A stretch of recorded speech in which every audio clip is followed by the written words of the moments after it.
한국의 여의도 증권가를 낱낱이 깔려고 작전주는 투자하지 마세요. 네, 안녕하세요. 증권당입니다.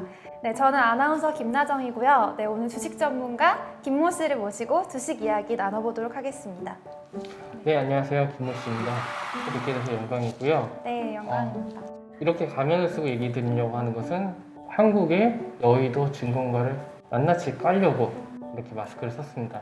그리고 요즘 핫한 아이언맨, 앨런 머스크를 선호하면서 이렇게 가면을 쓰게 됐습니다. 네, 저도 요즘에 주식을 시작해서 종합개미 운동을 참여하게 됐거든요. 그러시구나. 근데 이제 잘 모르다 보니까 주식에 대해서 좀 알고 싶고 더 배워보고 싶은 점이 많아서 이렇게 모시게 됐어요. 네, 오늘 주제에 대해서 좀 간략하게 설명해 주시겠어요? 오늘 주제는 작전주입니다. 혹시 작전주 들어보셨나요? 네, 들어봤는데 이게 좀 수익률도 높고 위험성도 좀 그만큼 큰 그런 작업으로 알고 있어요. 네. 작전주라는 거는 뭐냐면은 그 영화 작전 뭐 이런 것을 보시면 아시겠지만 특정 주식을 갖고 특정 세력이나 주주들이 결탁해서 고의적으로 가격을 올리는 겁니다. 다른 말로 하면 테마라고 합니다. 그래서 이제 이런 테마주에 대해서, 테마주 작전주에 대해서 얘기를 드리면 결론, 작전주는 투자하지 마세요. 왜일까요? 네, 위험성이 크기 때문인가요? 작전주가 일반 투자자들한테 귀에 들어올 정도가 되면 어떻게 되겠습니까? 개미들을 보수로 사용하거나 개미들의 돈을 빨아먹기 위해서 하는 겁니다. 즉 일반인들이 작전주가 어떻게 테마가 성공되고 언제 오를 것이다, 2배 먹을 것이다, 3배 먹을 것이다 얘기를 하는데요. 이미 개미들이 알게 되었을 때는 그들이 주식을 개미한테 넘길 시점입니다. 즉 단기적으로 수익을 얻을 수 있지만은 결과적으로는 큰 손실을 받을 수밖에 없는 겁니다. 네, 그런 얘기 저도 들었던 것 같은데 근데 수익률을 크게 보고 싶은 사람들은 또 작전주에 어느 시기에 들어가야 되는지 또 어떤 종목이 굉장히 수익률이 좋은지 그런 거에 관심이 또 꽤 많더라고요. 작전주가 왜 위험하냐면요. 네. 작전주에 투자하는 사람들은 자기 돈으로 하는 게 아닙니다. 뭐냐면 대출이 있습니다. 자기 돈이 아닌 걸 끌어와서 사채로 하는 경우가 있기 때문에 적정 주가 이하로 떨어졌을 경우 주식 청산 가치보다 대출한 가치가 더 낮을 경우에는 주식이 반대 매매로 팔리게 됩니다. 그렇게 되면 어떻게 될까요? 주가가 뚝뚝뚝 떨어지게 됩니다. 그렇기 때문에 굉장히 위험한 주식이 작전주입니다.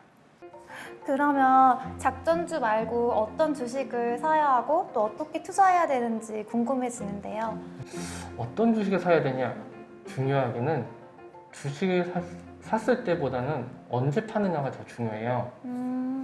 자, 2008년 겨울 서브프라임 모기지 때 주가가 어떻게 됐을까요? 코스피는 피바다가 되고 1000을 바라보면 700이 떨어질 700 고지를 바라볼 것인가? 한강물이 너무 따뜻하다. 한강물보다는 시베리아까지 갈 것이다. 다들 그랬어요.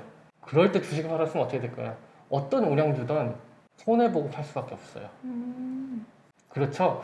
네. 2009년 1월에 루이비통 모에상통 헤네시 LVMH라는 회사가 있어요. 럭셔리 그룹 회사예요. 네. 그 회사 주식을 샀으면 지금 얼마나 수익이 됐냐면요. 8배 올랐습니다. 그만큼 그 당시에 굉장히 저가로 평가되었다는 그런 말씀이시네요. 그렇죠. 네. 폭풍처럼 저가로 떨어져 있었습니다. 그럼 무슨 말을 어떻게 해야 되냐면은 네. 좋은 회사 주식을 자주 보세요. 나정 씨, 샤넬, 네. 디오르, 네. 에르메스 네. 기분 좋죠? 네. 제가 굉장히 좋아하는 브랜드들인데. 자, 저는 이렇게 얘기합니다. 1등 회사 주식을 사야 돼요. 1등 주식. 1등 회사 주식. 각 업종의 1등 회사 주식을 사야 되고요. 두 번째, 3년 동안 적자가 없는 기업을 사야 됩니다. 그게 제일 중요하고, 세 번째 더 중요한 거는 배당을 해주는 주식이에요. 배당이라는 거는 기업이 네. 이익이 나면 주주들한테 돈을 돌려주는 겁니다. 배당이 나는 주식은 주가가 잘 오르는 주식입니다. 예외적으로 테크 회사 주식, 페이스북이나 구글이나 애플 같은 경우에는 배당을 안 해요. 그 돈을 갖고 재투자해서 주가를 끌어올리는 형태로 가기 때문에 배당 잘 안 하거든요. 그래서 이제 배당을 잘해주는 주식, 3년간 적자가 없는 주식을 찾으면 실패하지 않습니다. 그러면 그 종목 관련해서 1등 주식을 사야 하고 또 배당을 잘 해주는 주식 그리고 3년간 적자가 없어요. 3년간 적자가 없는 주식. 그렇죠. 그러면 또 궁금한 게 생겼는데요. 네네. 배당을 많이 해줄 수 있는 회사들의 특징이 어떤 건지 또 궁금해지는데요. 우리나라는 네이버에서 모든 걸 다 검색하죠. 네이버 금융에 보면은요, 네. 창이 있습니다. 배당주, 배당주를 검색할 수 있어요. 배당주가 나옵니다. 딱 열어보면 뉴스에 배당주가 나와요. 배당주 리스트나 배당 성향이 딱 나와요. 배당은 언제 되고 그 다음에 어떤 주식에 배당이 좋습니다 라고 해서 배당 수익률까지 나옵니다. 그럼 그 배당주를 찾아서 투자를 합니다. 뭐 배당을 우선으로 하는 주식이 있어요. 삼성전자 우선주, 미래에셋 대우 우선주가 있어요. 이런 거는 배당 성향이 강합니다. 대신 단점은 주주로서의 권한이 좀 적은 대신에 배당을 많이 해줍니다. 많은 사람들 중에서 네이버나 구글에서 삼성전자 배당주 모으기 이런 테마로 하시는 분들이 계시거든요. 금리보다 높습니다. 시중금리가 1%대인데 그보다 높은 금리로 배당을 받을 수 있고요. 그럼 궁금한 게 있는데요. 그러면은 그 주식을 보유하고 있는 모든 사람들에게 배당을 해주는 건가요? 배당 성향이 높은 주식들이 존재합니다. 그래서 그 배당 성향이 높은 주식들이 쭉 정리가 돼 있어요. 그래서 그거는 궁금하면 어느 홈페이지를 가서 보시면 되고요. 그 회사 주식이 있거든요. 주식 담당한테 연락을 해서 3년 동안 배당을 얼마큼 했습니까? 라고 물어보셔야 됩니다.